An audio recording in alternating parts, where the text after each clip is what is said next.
guys. Go for Clyde Edwards-Helaire.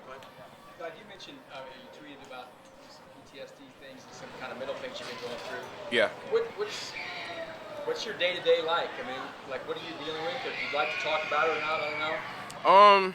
As far as day to day, since December 22nd, 2018, that's my best friend and I got into I had a self-defense situation, and I would say that's probably where majority of things stem from, but I wouldn't necessarily say everything stemmed from that. I mean, I have best friends that passed away from young ages from gun violence and just not being in the right places at the right time, and just knowing that I have people that was close to me or around me who's not in the situation or could be in the same spots that I am. But just like when I go back home, I'm visiting some of my friends who are at grave sites and doing those things. So it's different when you feel like your whole life is football player or everything is geared towards this, but it's so much more to just putting the pads on. And I mean, like I say, it's like you ask day to day. It's not just that. It's I'm school, just got married. It's so many things that comes with a person. But I feel like that's kind of one of my main things. When did you start like trying to care for yourself mentally after that incident?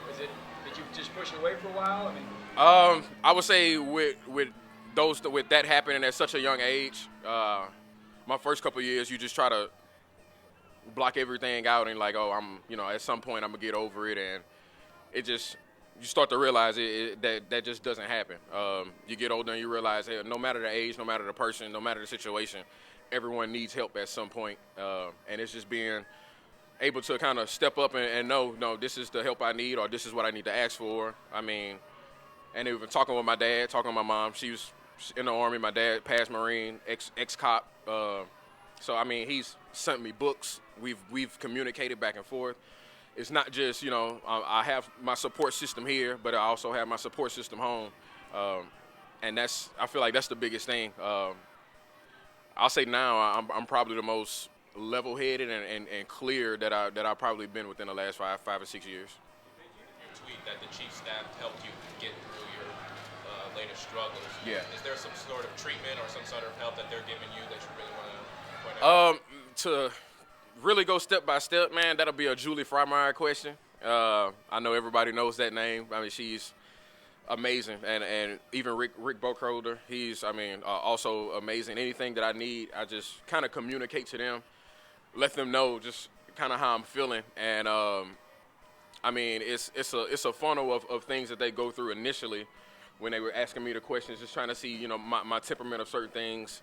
Not really big on taking medicine, so it's more of just having different mechanisms of coping and having people to talk to who actually know or could help me through those situations. And it's not just the medical staff. I mean, all the way down to we have Schaefer and some of the guys who are on our security staff who ex-cops, ex-Marines, or just those things. I mean, I'm a guy who can talk to anybody. And if I can get the help from, even if it's one of you guys who I feel experienced something or I could talk to, or a different coping mechanism that they feel help them, I try my best to get whatever I need for help so I can come out here and perform. What would your message be to someone who's going through this like you have? Honestly, it just takes the courage to talk about it, and having PTSD and dealing with it. Once people kind of bring it up, it's not something that I always want to talk about because I never really know how my body will react or my mind. It's just something that I can't really pinpoint or know exactly what's going to happen. But really, just having that safe space, and I feel like right now within those past 2 years, and actually being open with my dad. Because it was points that he told me things that I feel like he never told anybody. I mean, even guys that's probably part of his platoon or guys that he was deployed with probably, haven't heard the stories or they know exactly what he's going through, but they haven't talked about it to kind of let that release go. So I feel like talking is a big thing, but it's just getting over that hump personally, being able to know that, honestly, just everybody goes through things, good, bad, just being able to cope with it and know everybody's human and everybody, you know, it's some point it's a stepping stone. I just 25 years old, just trying to live the rest of my life healthy. How much does a bond with someone like Isaiah? It seems like you guys have become really close. Help with that day-to-day. Yeah, I mean, it's having a guy that you know, I'm coming in the locker room, he's going to be smiling. Even if so, I feel like a lot of guys kind of tend to me for that spark. And as guys say I'm goofy, I feel like I'm kind of aware of my surroundings most of the time. But it's just being able to kind of spread that energy. And it's like if I'm that Debbie Downer or that guy that's not going to bring the energy, like what else are you going to bring? So I feel like I kind of rubbed off on Isaiah early on, just because I mean it's a learning path, it's a learning curve. I mean I've had ups and downs through my past 5 years here. It's just being able to smile and get through it, and that's those things. He's dealt with injuries, he's dealt with those ups and downs, and I mean 2 Super Bowls, 2 years. He's on his high horse, and it's just being able to come in on those bad days, on those good days, and still be able to smile, and I feel like that's the best part. Clyde, with PTSD, what are you on the worst days? What are you dealing with? What's that like for you?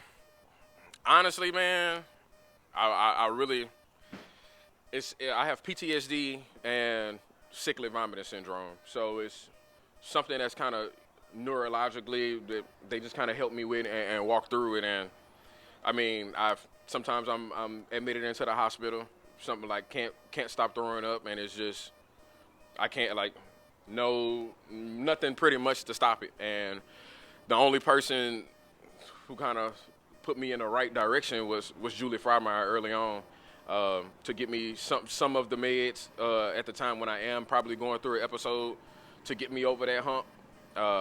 But it's real bad dehydration, dropping real fast. But it's really just mentally, just not being there, and it's one of those things where, early on, like guys who kind of pay attention, Trav, Kadarius at times, they can even they'll know ahead of time, okay, Clyde he's not laughing, he's not giggling, he's not himself. We just got to make sure we checking on him as the person, not to just be out here the energy giver, the laugher, the guy that kind of keeps the locker room going.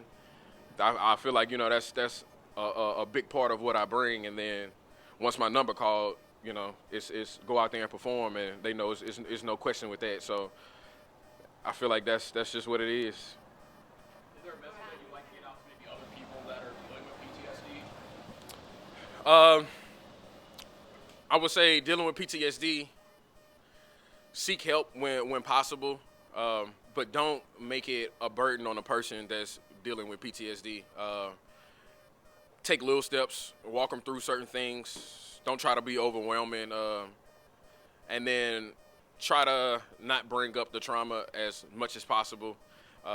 Even after, unfortunately after the parade, I either went on Facebook or Twitter also, and I just kind of wanted to remind everybody in KC, it's not something that you want to keep bringing up. You never want to bring up past traumas or bad things, because I mean, you never really know what funnel that'll bring the next person down, or what situation or what spot that they were in during that time. So try to lead in positive direction, and I feel like being a football player and kind of being that stand-up guy and guys who are looked up to, feel like it was at least my job or some guys to kind of step up and talk about the things that some people feel vulnerable enough not to talk about.